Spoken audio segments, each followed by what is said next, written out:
Finally, we're going to get around to the alignment of this radio, I hope. And there's going to be some noise from time to time, the dog's barking, but it's the only quiet time I can get, lately. But you just please tolerate the noise. It pops up every so often. And to help me, you all know I don't like doing alignments. To help me, I have decided to solicit the aid of my Green Lantern power ring.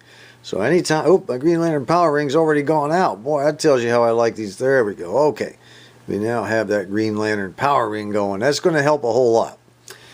Anyway, before we get started, I want you to know, first of all, that not every single vintage radio or antique radio requires an alignment. A while back there was a big discussion on the antique radio forum about all these alignments people are doing. What's with all these alignments all the time?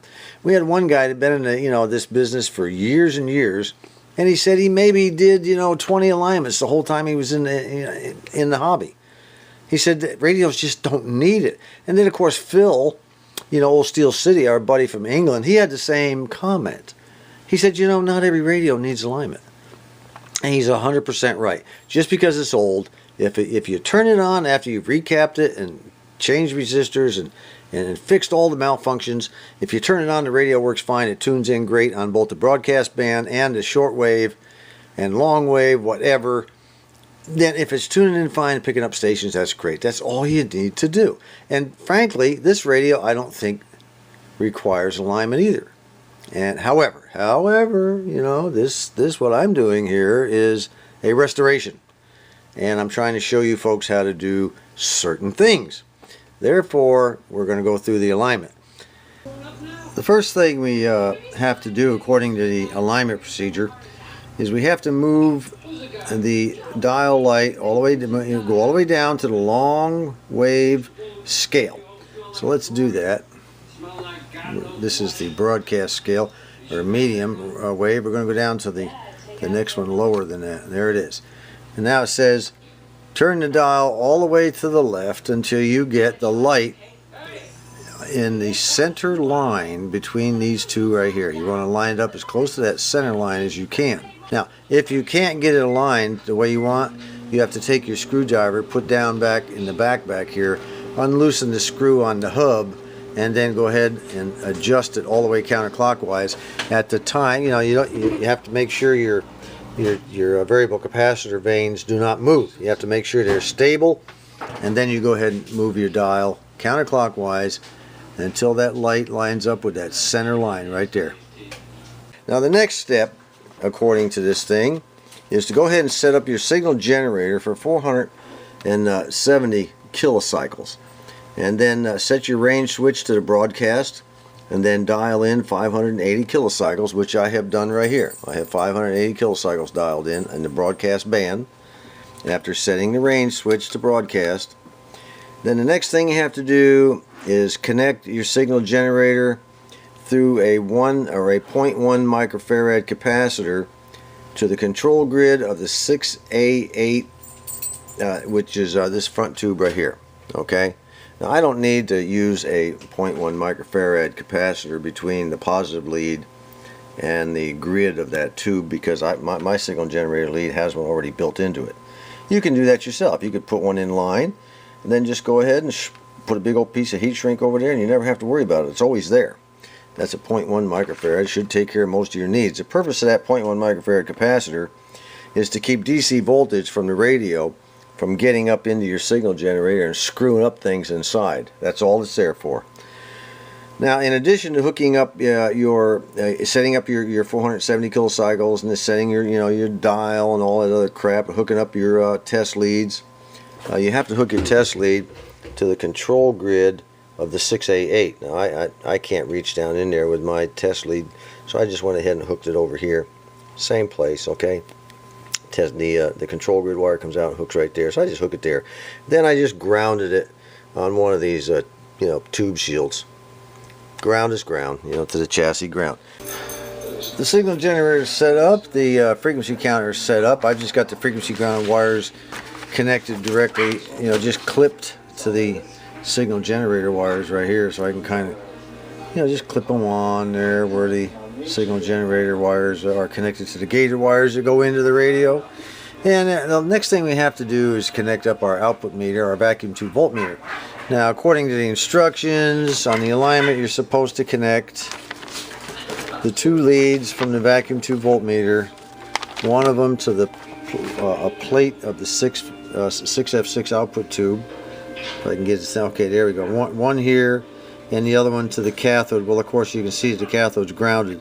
So all I have to do is connect it to one plate here of the 6F6 output. But what I'm going to do instead, I'm going to hook them across the primary of the audio output transformer. The 2 wires are connected across the audio output transformer, a black and a red, and I have my setting. It says in the procedure to set it to 30 volts, and also have your switch on AC. I made a big mistake not doing that one time. Let me turn on the light, maybe it'll help a little bit. No, it won't. Anyway, make sure your vacuum tube voltmeter or whatever it is you're using is set to AC. And if you're using an old, vacuum tube voltmeter with the little switch, the little flip switch in your thumb, you flip it one way and then the other, make sure it's set on the AC position, okay? Some people say, well, I don't understand, why am I measuring AC? You're measuring, a frequency that goes up and down. It's changing. That's alternating. The meter sees it as AC voltage, okay? Now, we'll go ahead and we've got everything connected. Everything's warmed up. Let's move to the next step. This procedure doesn't say so, but from past experience, I know that the volume should probably be all the way up. Turn your volume all the way up. And then, with your vacuum tube voltmeter on the 50 volt scale, this thing here calls for some other piece of test equipment they had years ago, and they said put it on a 30 volt scale. Well, we don't have that, so we don't even have a 30 volt scale, so we'll go ahead and use a 50 volt.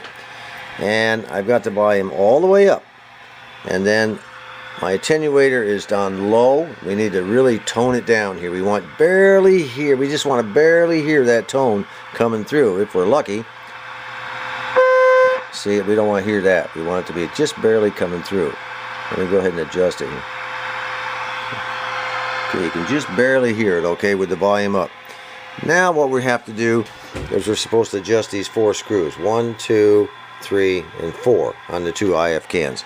So let's take this old thing down to 15 volts. What we're looking for here is get down as small as we can. Let's take it down to 5 volts. Well, that's a little better. Let's go down to 1.5 volts. Oop, too high. I'm getting little spikes through. Alright, so now we're down about as low as we can go on the voltage. We're down about as low as we can go on the signal. So what I'm going to do now, I'm losing my ground. Better put my ground back on, that'll help, huh? Alright, now what we're going to do is put our little screw down in here, our screwdriver down in the hole.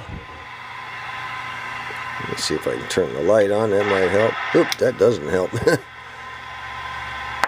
Okay, there we go. Now we're going to adjust this for the highest movement of the needle. There we go. Up, down, up, back and forth. Just barely a turn. Okay, it looks like that thing was just about right in there to begin with. So let's go ahead and adjust the other one if I can get the screwdriver in there. There we go. These old babies, boy, I tell you, they're just a pain in the butt. Okay, here's the second screw. We want to go up, not down. Up, up, up, up, up, up, up, up, up, up, up, up, up, up, up, up, up. Hear the noise getting louder too. Up, up, up. There she goes. She crested over right about there. These little spikes coming through from the screwdriver and everything else. Let's try one more time. Nope, let's go the other way. Up, up, up. You got to kind of play with it. Play with it. Don't be in any hurry when you do this stuff. I'm telling you. Right about there is about as high as I'm going to go. Let's go to the other one now. Back and forth. Oop, wrong way. Let's go back. Up, up, up, up, up, up, up. I'm on the other IF can. Up, up, up, up, up, up. Up, up, up, up, up, up, up, up, up. Oh, this is good. That's even better. I like that. That thing was out of adjustment big time. Alright, looks like that's about peaked out right there. Now let's try the last one. Let's just tone it down a little bit. We're getting a little bit too much noise.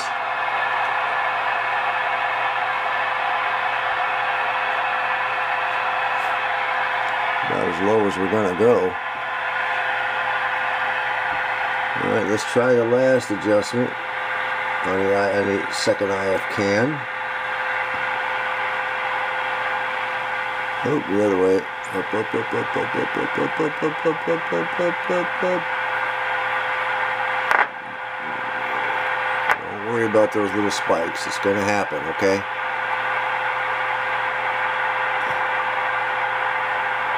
Alright, back the other way. Alright, I'd say right about there. Now I'm going to go back and I'm going to adjust the first ones again. You got to go back and forth till you get it just about right. Nope, back. Yeah, that's about all she's going to give me right there. And the other one.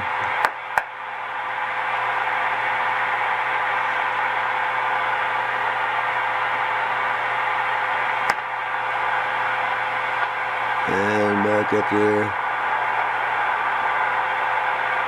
That's it. Okay. That's all we're going to get out of the IF adjustments. That was these two adjustments here and these two adjustments over here. Now keep in mind, you know, a lot of people say, well, I should be able to get this one more thing. Hey, 80 years old, okay? The next part of our alignment call, we'll be dealing with the tuning range of 11.5 to 22 megacycles. Everything else is done up to this point.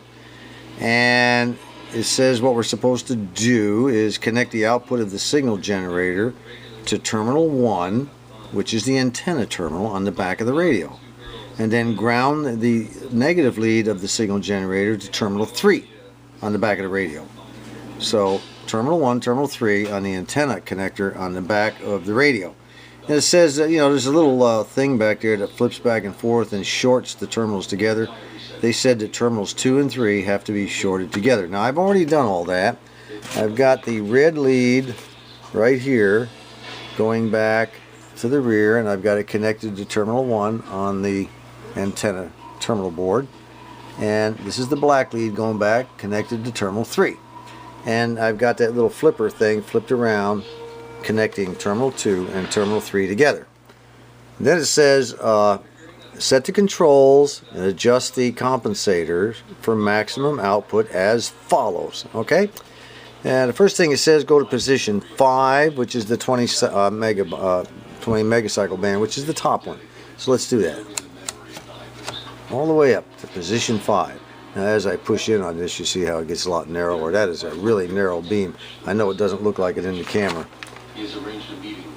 Alright, it says go to the 20 megacycle band and adjust compensator 29C. And it has a note A. And it says over here the fundamental note A will require the use of this little 365 picofarad variable capacitor I had to buy for use with this radio. For the alignment. Cool. I needed one anyway, so this worked. This is like killing 2 birds with 1 stone. So let's go now. In order for me to adjust, you'll look right there, up there where it says just below. Anyway, in order for me to adjust compensator 29, let me see, where is it? Yeah, right there it is. Let's see if I, yeah, 29C. In order for me to adjust 29C and 19A and all the rest of these, 29D, I have to raise the radio up on its side to get to all those controls on the bottom. So let's get that done. There's our signal generator wires connected on the back of the radio, and that shorting thing between terminal 2 and 3.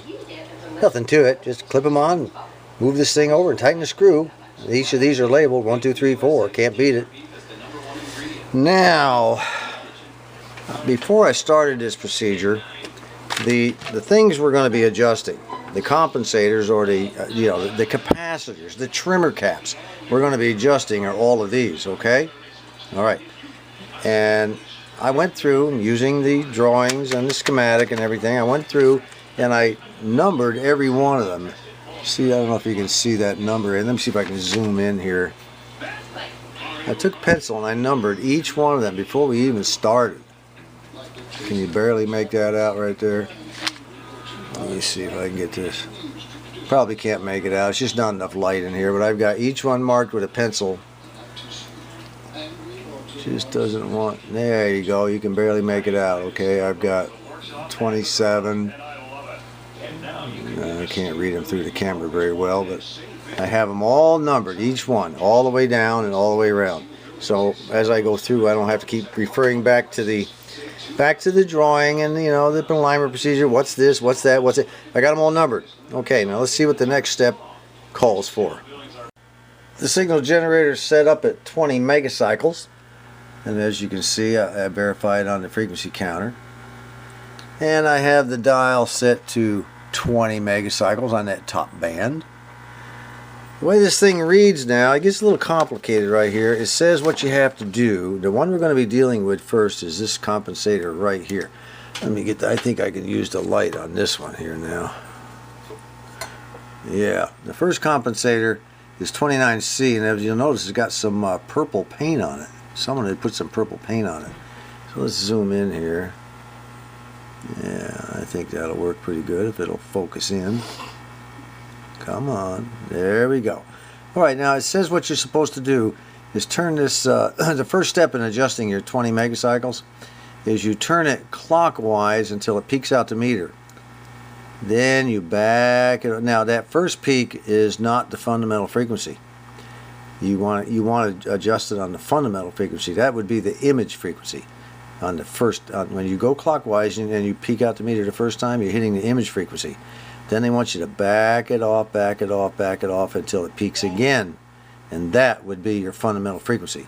So let me go ahead and get the screwdriver in there. Let's watch our meter. See what happens here. Alright, now there's the first one. I'm turning it clockwise. Okay. Now let's back it off counterclockwise until I get a second one. It's gone. It's just our luck we won't get one.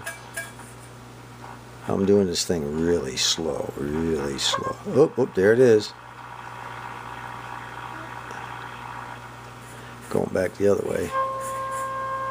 There it is. That's our fundamental frequency according to the instructions in the alignment procedure. Boy, that's a touchy little sucker.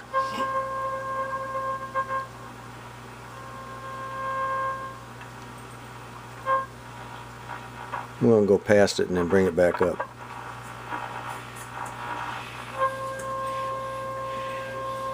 Alright, I think I got it. Well, that's what it said to do, and that's what I've just done. And I did get two frequencies.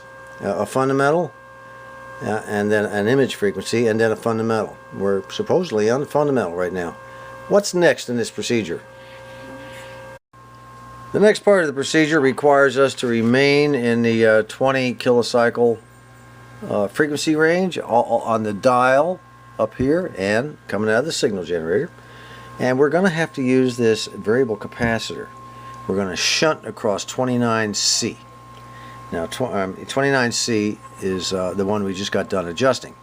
And then it says to rotate the you have it completely out, and I mean where it's minimum capacity. Okay, then it says you have to rotate it until the meter begins to peak out here.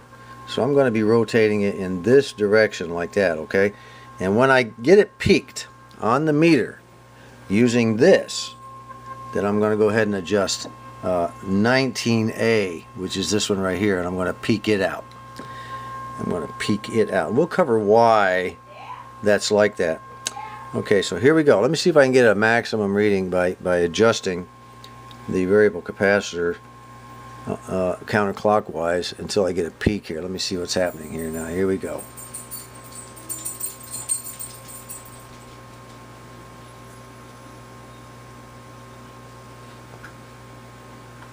Come on, baby, move up, do something. Do something. Maybe I need to turn up the volume just a little bit. Yeah, that's what it is. Okay, now let's... Alright, looks like that's about it. What I'm doing is going seesawing back and forth with the knob, trying to get this thing peaked out.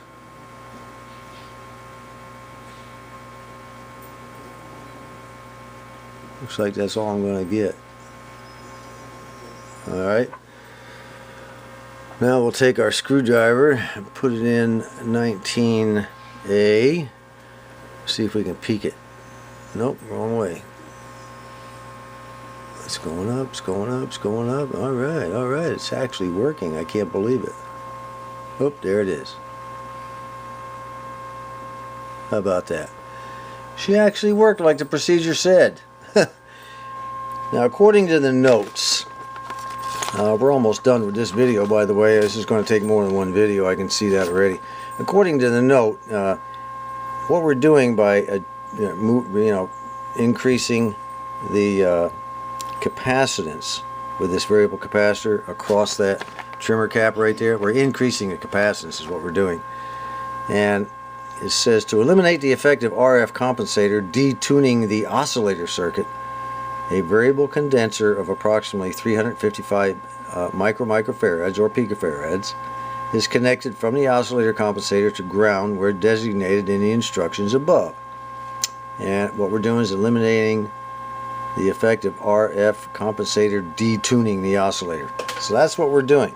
So we're adding more capacitance to make sure that doesn't happen. At least that's the way I see it. Now, of course, as soon as my mentor Brendan hears that, he's going to say, well, John, you got it pretty close, but... All right, so far so good. Let's move on to the next step. The last part of the procedure says to just go ahead and adjust 29C, which is the one we have the shunt across. As far as I can tell, we need to get rid of that if that's the case. Now we'll go ahead and adjust 29C. We're leaving it at 20 megacycles and still got the dial set at 20 megacycles on the upper scale. So let's see what we can do with this, just adjusting it. Well, that's doing pretty good. Oh, that's about it right there. Nope, nope, nope. Come on, baby, get up there. Boy, that's a touchy little baby. Let me rock this back and forth a little bit here.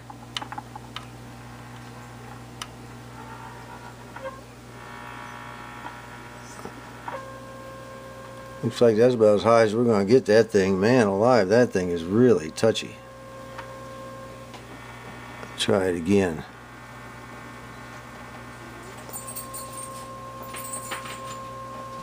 Of course, you have to understand I'm down on the 1.5 volt scale, so that's really very good. Well, that's it. I think I'm going to go ahead and end this video here. Next time we'll pick it up from the 12 megacycles. Let's see, now we just finished. Let me make sure everybody's on the same sheet of music I'm on here. We just finished right here with this last 20 megacycle adjustment at 29C, which is what we did right there. Now we'll pick it up from 12 megacycles and work on down to 4.5. That's all we have left, and this alignment procedure will be done. So I'll get this video uploaded, and I'm really sorry it took so long.